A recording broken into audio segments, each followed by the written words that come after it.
Bem-vindo à nossa primeira aula de introdução à física atômica e molecular. A primeira aula de fato, porque na aula anterior eu mostrei para vocês o que nós vamos cobrir nessa aula, né? Hoje nós vamos de fato começar a já fazer elaborar algum conceito, já discutir alguma das coisas relacionadas ao átomo. Essa aula é chamada a introdução, né? Uma aula introdutória, no sentido de estabelecer um pouquinho por que se estuda física atômica, por que a ideia de investigar o átomo leva de forma direta a um entendimento muito mais amplo de tudo que está ao nosso redor do que a gente imagina. Tá certo? Bom, muito bem. Então nós vamos começar falando um pouquinho de uma forma bastante breve. Muito bem, que o átomo é a base de toda a matéria, não há dúvida, né? De fato, isso já era um conceito muito bem estabelecido, né, que estava no átomo a maioria das propriedades que a gente observa. E como todo mundo queria entender as propriedades que a gente observa na natureza, então se começou a estudar o átomo de uma forma um pouco mais aprofundada. E esse estudo, de uma forma mais aprofundada, levou, de fato, ao nascimento da mecânica quântica. Então, procurando entender o átomo e, além do átomo, né, as suas características de interação, principalmente com a radiação, né, as pessoas queriam entender por que a gente enxerga as coisas da forma que enxerga. Por que um pedaço de ferro muda de cor quando você aquece?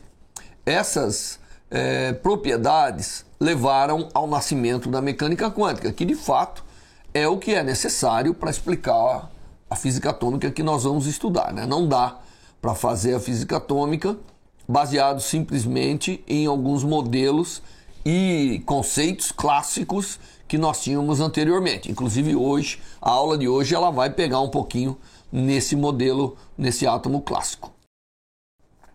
Muito bem, então essa investigação, né, o nosso curso é basicamente o curso que estabelece a mecânica quântica, né? Então, entender o átomo, introduzir bem os conceitos de física atômica, é estabelecer as bases para você entender como que a mecânica quântica, como que ela atua em qualquer sistema. Obviamente que o átomo ele é difícil de ser visto a olho nu, então ele sempre esteve no mundo microscópico, e aí o desenvolvimento da intuição é fundamental, porque como nós não enxergamos de forma muito clara coisas muito pequenas, né, hoje nós temos até o desenvolvimento de certas tecnologias que permitem fazer isso, mas como normalmente não, então a intuição é fundamental, o entendimento das propriedades indiretas que chamam, né, é importante. A interpretação daquilo que eu enxergo para entender aquilo que eu não enxergo é uma das metas do começo da mecânica quântica, do começo da física atômica. Obviamente que esses conceitos eles não nascem de forma repentina, eles nascem por milênio, né? Então, nós temos muitos nomes associados à física atômica. E, apesar de todo mundo admitir que havia algo muito importante no mundo microscópico que levava às propriedades do mundo macroscópico, esses conceitos nem sempre se encontraram muito bem. Então, se você olha lá, todas as escolas da antiguidade, tá certo? Principalmente os gregos, eles tinham, sim, um conceito muito importante. Então, aqui estão listados alguns dos nomes de cientistas, né? Empedocles, Leucippus, Demócritus, às vezes é considerado um dos pais da física atômica moderna, né? Anaxagoras. E para esse pessoal, eles achavam que o átomo era algo pequeno e que existia o átomo e nada mais. Então, aonde não tinha átomo, tinha vazio. Tá certo? Então, quando você tinha algo que era constituído de átomos, não necessariamente todo aquele espaço estava constituído de átomos. Onde não estavam os átomos, estava o vazio. Esse é um conceito do mundo microscópico extremamente importante, porque ele de alguma maneira direciona, né, a busca por propriedades que levam a isso. Aristóteles, por outro lado, Aristóteles tinha uma ideia contrária a essa. A ideia dele era de contínuo, né? Aliás, o mundo aristotélico sempre foi um mundo que contrastava um pouco com os outros. Então a ideia dele é que tudo era um contínuo, né? Não era necessário ter partes e entre essas partes o vazio. Tudo poderia ser um contínuo, como se fosse um suposto fluido que preenchesse tudo aquilo que existe onde tem matéria. Muito bem, então você vê, de uma maneira ou de outra, você tem uma escola do discreto contra uma escola do contínuo.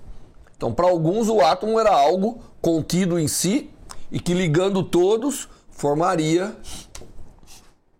a matéria que nós enxergamos e suas propriedades. O outro achava que não, que era uma coisa contínua, que não precisava ser feito dessas partículas discretas. Muito bem, exatamente a investigação disso tudo que dá origem à nossa atomística. Então, a atomística que a gente vai estudar, ela, ou já estudou, né? Todo mundo estudou nos seus cursos aí de graduação a parte de atomística, ou mesmo na escola. Hoje a gente aprende atomística mesmo no ensino médio. E ela é a base para a gente conectar o micromundo com o macromundo, tá certo? Então, se alguém lhe perguntar, o propósito de se estudar a natureza atômica é conectar o micro com o macro. Então não dá para a gente desenvolver materiais, não dá para a gente entender a vida, não dá para a gente entender a natureza, não dá para a gente entender o universo, não dá para a gente entender a diversidade de propriedades de um único elemento ou de vários elementos, porque são semelhantes, porque não são, se eu não entender o átomo. Então, a introdução à física atômica não é algo só da física. É da química, é da farmácia, é da biologia, é das ciências dos materiais, é da engenharia elétrica, eletrônica, é da engenharia civil. Imagine um engenheiro que não é capaz de entender por que o concreto tem determinadas propriedades, que é muito comum a gente saber que não tem. Mas é importante que as conexões estão a nível atômico molecular. É lá que determina aquilo que o macromundo vai ser. E essa conexão do micro e do macro é o que tornou a ciência poderosa, né? Você imagina, né? Eu sou capaz de entender as coisas e propor coisas que ainda não existem. E isso é fundamental. Muito bem, a história é muito longa. E como esse não é um curso de história do átomo, nós vamos ter que pular um pouco da história e só falar alguns fatos que são importantes. Muito bem. Dentre os fatos que eu considero importante, existe um fundamental, que é o experimento de Rutherford. Rutherford, isso há muito tempo, né? Lá no começo do século XX, Rutherford, ele estava envolvido, inglês, né? Estava envolvido em procurar as propriedades dos átomos. Muito bem. Para você descobrir a propriedade do átomo, como ele é muito pequenininho, você tem que ir pelo tato. Só que não é com o tato do seu dedo. Você vai usar determinadas partículas que são pequenas, tão pequenas quanto o átomo, para poder jogar e ver o que acontece. É como assim, tivesse uma cortina preta aqui, eu tinha que descobrir o que tem lá atrás dela. Então eu pego bolinhas e vou jogando. De vidro, então eu posso imaginar que lá ou tinha uma garrafa, ou tinha uma janela, tinha uma coisa. Aí eu jogo outra e vejo que ela passou reto, ali não tinha nada. Então eu vou desenhando o que está atrás da cortina preta, jogando bolinhas e vendo o resultado. Esse chama-se experimento de espalhamento. Então o que o Rutherford faz é um experimento de espalhamento. E esses experimentos de espalhamento são muito importantes na descoberta das propriedades que o átomo tem. Porque já era milenar o conhecimento das cargas, que a matéria tinha carga, positiva e negativa. Quem chamou de positiva ou negativa está lá na história, mas nós sabíamos que tínhamos cargas que foram batizadas de elétrons e prótons, mas eram cargas que estavam lá na intimidade da matéria.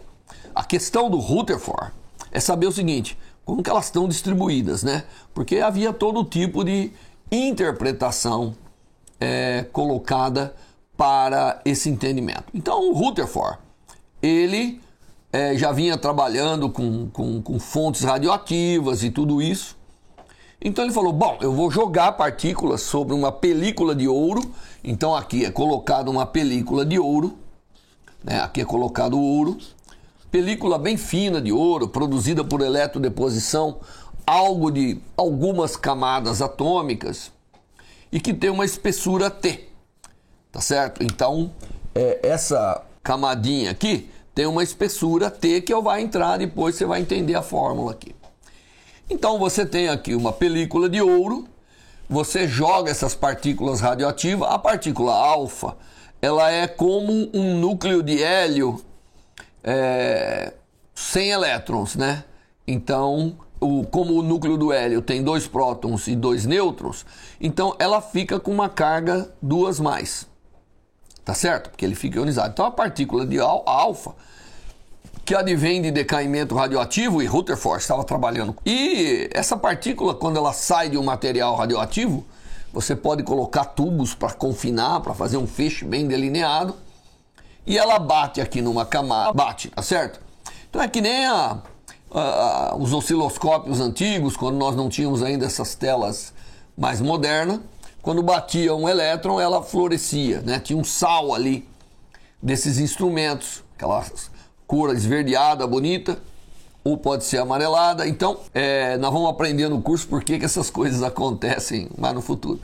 Então, você poderia ver, jogando partículas alfa sobre uma película de ouro, você poderia ver aqui o que acontecia. Você poderia ver que essas partículas, como que elas espalhavam. Aí, a ideia é, interpretando esse espalhamento, você torna-se capaz de interpretar o que estava ali. Então veja, a partícula alfa sai daqui, ela é caracterizada por ter uma certa energia, tá certo? Então a partícula alfa, ela vem com uma certa velocidade, vamos dizer, v, e ela bate, né, nesses sistemas, ela colide com esse sistema. Então a partícula tem uma certa velocidade, ela vem, colide nessa partícula, e aí, de acordo com essa colisão, isso pode sair para todos os lados. É um experimento de espalhamento, e o que você está querendo fazer, tá certo? Olhando aqui a distribuição de partículas que sai para todo lado, tentar entender como estavam as coisas aqui. Você tem que entender que assim, olha, quando você olha essa película, eu vou olhar uma parte da película aqui, né? Imagine que aqui tem uma parte da película, tá certo? Ela tem todos os átomos, né, do ouro colocados, espaçados nessa película, e as partículas alfa, quando chegam aqui, elas são muito menores do que o átomo, porque elas são da ordem do tamanho do núcleo. Então elas vêm, elas passam.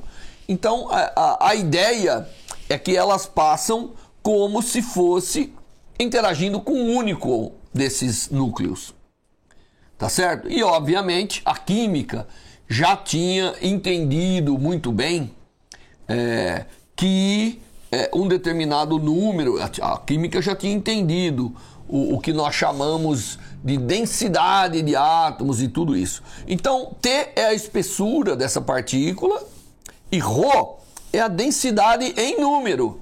Quer dizer, quantos átomos tem aqui por unidade de volume? Isso é importante que a gente tenha esse conhecimento. E aí essas partículas alfa vêm, praticamente ela é muito pequenininha, então ela vem, ela passa próximo de um desses átomos, veja, ela é muito mais pesada do que o elétron, então o elétron faz um papel muito pequeno em termos de massa, e aí ela é defletida, algum espalhamento múltiplo aí, mas a maioria desvia, ela encontra um dos átomos, ela desvia e vai embora. E aí dá origem a Rutherford, tá certo? Então, o Rutherford faz esses experimentos. E, obviamente, ele obtém aqui, né, como função do ângulo θ, o ângulo θ é para nós, a alma do negócio.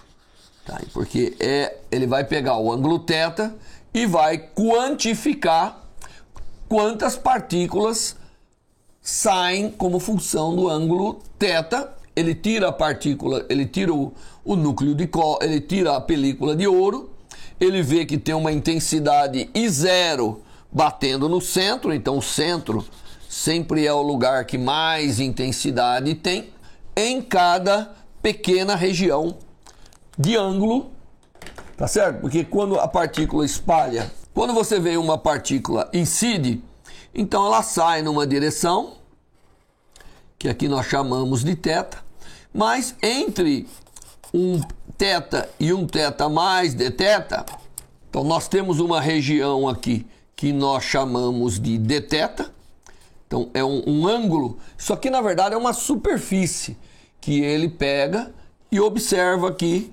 obviamente, como não tem, as partículas espalham para todos os lados, né? Então ele vê aqui como se fosse um anel, e nesse anel tem o número de partículas que bateu, quer dizer, tem uma fluorescência que é associada com o número de partículas. Mais fluorescência, mais partículas. E aí ele faz a razão entre o número de partículas que está num determinado ângulo, né, com a intensidade total que bateu aqui. Tem partículas que até voltam. Então, esse ângulo θ, ele pode variar de 0 até 180 graus. Tá certo? Quando ele chegar aqui, ele é 180. Ele é sempre medido na direção de incidência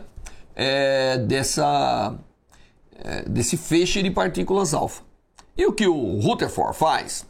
Ele consegue medir e ver. Então, por exemplo, ele varia a espessura da película de ouro. E nota que esse número é proporcional à espessura. Ele pode variar os metais e ver que é proporcional à densidade de átomos que está ali. Tá certo? E aí, ele consegue mostrar, porque isso aqui é num elemento dθ, então ele consegue mostrar essa relação, que é chamada da quantidade espalhada como função do ângulo disso principal aqui, que nós podemos chamar de Z. Muito bem, então o Rutherford é capaz de medir essas coisas. E quando ele mede isso, ele quer entender o que está acontecendo. Todos esses termos que está aqui, numéricos, vêm, na verdade, da conta que o Rutherford faz. Ele imagina, veja, o Rutherford imagina que você tem um núcleo, que o átomo tem um tamanho típico, tá certo? Que ele joga a partícula alfa, essa partícula alfa vai lá, interage com o núcleo e ela sofre um desvio. Então ele faz uma conta para isso. Inclusive a nossa primeira atividade do curso vai ser refazer essa conta, para que a gente fique familiarizado com essa parte de espalhamento. Ele faz uma conta e ele depende das características do alvo, que é a espessura e o ρ, mas depende de uma grandeza aqui chamada D, que eu já vou explicar o que é, e depende do seno de θ.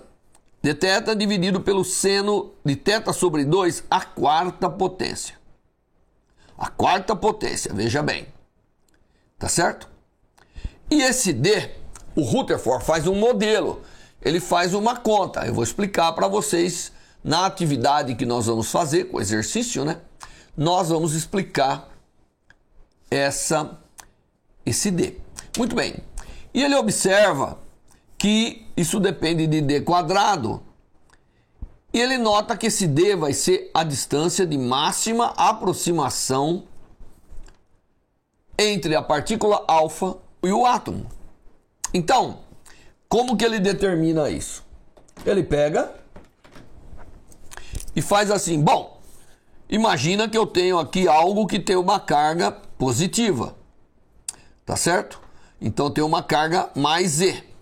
A minha partícula alfa que está vindo aqui tem uma partícula mais Zzinho. Portanto, entre essas partículas deve existir uma interação que é do tipo Zzinho, Zzão, vezes a carga elementar ao quadrado, dividido pela distância. Essa distância. Que é o R. Quando elas estão em colisão frontal. Muito bem. Até onde essa partícula está vindo com uma energia cinética, com uma velocidade v. Até onde essa partícula consegue se aproximar dessa? Bem, essa aqui tem carga mais e essa tem carga mais. Então, haverá no ponto onde essa energia potencial elétrica é igual à energia cinética da partícula, que é meio de m vezes a velocidade ao quadrado dividido por 2. E aí ela vai ter que voltar, porque tanto o potencial elétrico, ele cria forças conservativas, portanto, ele faz a partícula se aproximar e depois recuar. Quando isso foi igual, o Rutherford falou, bom, nesse ponto, esse R deve ser D, e essa deve ser a mínima distância possível das minhas partículas alfa chegar. E isso deve ser o tamanho do átomo, do núcleo, onde estão as cargas positivas. Porque o Rutherford queria saber o seguinte, como estão distribuídas as cargas. Todo mundo já conhecia o elétron, né? Conhecia o elétron de Thomson, inclusive. Queria saber o seguinte, como estão distribuídas as cargas. Quando eu substituo aqui por D, eu elimino D, eu obtenho essa relação.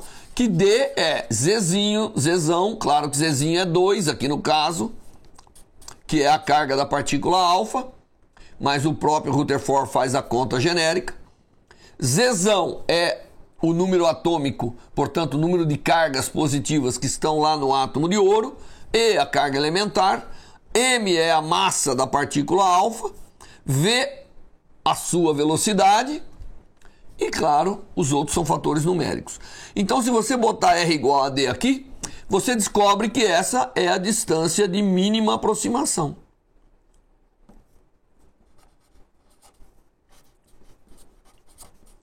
A partícula alfa vai chegar de um átomo de ouro, na melhor das hipóteses, a essa distância. Aí ele calcula essa distância e o que ele observa? Ele observa que essa distância é 1 sobre 10 a quarta o tamanho regular dos átomos. O tamanho que é conhecido dos átomos, que era determinado a partir do número de Avogadro, a partir das densidades da matéria e tudo isso, ele observa que essa distância D é 10.000 vezes menor do que o que eles acreditavam ser o tamanho do átomo. Portanto, a carga positiva não poderia estar uniformemente distribuída naquele tamanho todo que se acreditava que é o átomo. A carga positiva tinha que estar localizada num centro, numa parte pequena. Daí nasce o modelo. Veja, um átomo, na verdade, ele tem um tamanho que nós vamos ver que é o tamanho aproximadamente do raio de Bohr, que é aproximadamente meio angstrom. Então, o átomo tem o tamanho típico de meio angstrom, e aí ele descobre o tamanho dessa distância, que basicamente é associado com o tamanho onde estão as cargas positivas. Por que isso? Porque todo mundo sabia que as cargas negativas são os elétrons mais leves e que é distribuído. Tá certo? Então, o Rutherford, o que ele faz? Ele faz um modelo, tá certo? Ele trabalha com o estabelecimento do chamado modelo planetário do átomo, que é a parte que a gente quer chegar, que é para você entender por que nós, em geral, imaginamos que o átomo ele é uma parte positiva, tá certo? que está num pequeno caroço, que é o chamado núcleo atômico, e ao redor do qual deve ter os elétrons andando aqui em determinadas órbitas, né? Não temos muita informação da órbita, vamos aprender depois, mas o elétron. E com isso, eu crio, não é verdade, um modelo para poder trabalhar agora, para poder verificar se esse tipo de modelo, que é elétrons ao redor do núcleo, o núcleo 10.000 vezes menor do que aonde estão os elétrons andando, eu tenho como, utilizando esse modelo, testar determinadas propriedades. Então, o estabelecimento do átomo planetário, que chamamos, que é núcleo mais eletrosfera, veio do experimento de espalhamento de Rutherford. Tá certo? Esse é o átomo que nós vamos começar a trabalhar. Se isso aqui é uma trajetória, não é, isso que nós vamos aprender nas próximas aulas. Porém, antes de começar as próximas aulas, nós temos uma atividade para ser realizada. E eu vou explicar. Eu sempre gosto de explicar qual é a atividade que nós vamos realizar.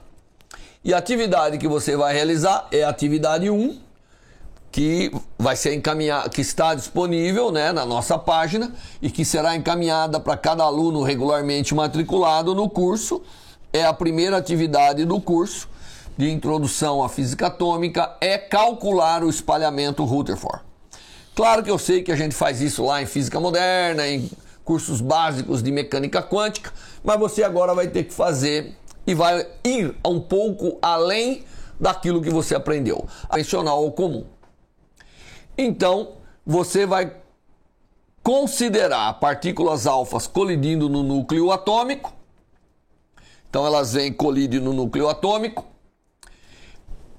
Existe aqui, basicamente, é a distância da trajetória assintótica, né? Quando está lá no infinito, da partícula alfa, com um eixo que passa aqui bem frontal com o núcleo. Essa partícula vai vir e vai sofrer uma deflexão. Você vai considerar a equação da trajetória de cada partícula. E aí você vai mostrar que, na verdade, quando você joga um feixe de partícula, você tem um elenco muito grande de parâmetros de impacto. B é o chamado parâmetro de impacto, tá certo? B é o nosso chamado parâmetro de impacto da partícula. É a distância que a partícula passa na linha aqui frontal com o núcleo. E você vai, utilizando a interação eletrostática, que é basicamente o que é φ, você vai determinar primeiro, mostrar qual é a equação de movimento, quer dizer, o que relaciona R com φ, em termos de variação temporal, à medida que a partícula se aproxima. E aí você vai mostrar que a quantidade de partículas que vai chegar em determinado ângulo obedece uma relação que é chamada seção de choque diferencial. Você vai aprender olhando aí nos livros textos, eu vou dar referência já para você. Você vai determinar a chamada seção de choque diferencial de Rutherford, que é uma seção de choque, tá certo? Que é mais ou menos uma área por unidade de ângulo sólido, que obedece essas relações, mas ela vai com 1 sobre seno a quarta potência de θ sobre 2. Essa é a chamada seção de choque diferencial, que relaciona o espalhamento com propriedades que você utilizou no seu problema, como a energia da partícula e tudo isso, a velocidade. Muito bem. Isso é o que está aí nos livros textos de introdução à mecânica quântica, e quem fez um bom curso de física moderna deve ter aprendido também isso aí. Porém, eu quero ir um pouco além disso. Nós vamos estudar o chamado screening, porque o elétron ele está ao redor da, né? Então até o momento que a partícula alfa vai chegar numa distância que é compatível com a eletrosfera, onde estão os elétrons, ela não vê carga. Então, essa equação que você viu aqui em cima, que você resolveu no modelo tradicional, ela é verdadeira para... Os elétrons criam um shielding, né? Criam um screening. E aí, então, eu peço para você imaginar, para você considerar. Então, eu penso assim, ó, considere uma fina camada de carga menos EE, né, de raio R. Esse screening, na verdade, vai causar um ângulo de espalhamento que é dado por essa relação, que depende do comprimento do parâmetro de impacto e depende desse R, tá certo? Para B menor que R. Porque agora, se o núcleo tem uma casca com os elétrons, até a partícula alfa chegar e penetrar nessa casca, ela não vê o núcleo, porque ela vê carga neutra, como a gente aprendeu no eletromagnetismo, né? Uma distribuição esférica é como se toda a carga estivesse no centro, então anula. Então isso faz com que tenha um screening dado por isso, tá certo? Então você tem que dividir o problema agora. O R não pode vir do R até menos infinito. Era quando essa partícula se aproxima do núcleo a uma distância R, aí a coisa começa a funcionar, tá bom? E esse screening, ou shielding, ele muda a seção de choque que você calculou. E eu quero que você me mostre como muda. O fato de que tem elétrons modifica no que? A seção de choque de Rutherford. Então, a primeira parte é para esquentar os motores, porque está aí em todos os livros. E a segunda parte, essa não. Essa você vai ter que fazer com calma, com cuidado. Bom, mas como eu gosto de dar um indicativo para vocês, muito bem, eu vou dar para vocês aonde achar. Primeiro, existe uma aula na internet que deduz tudo isso em detalhes. E aonde está essa aula? Ela está no YouTube.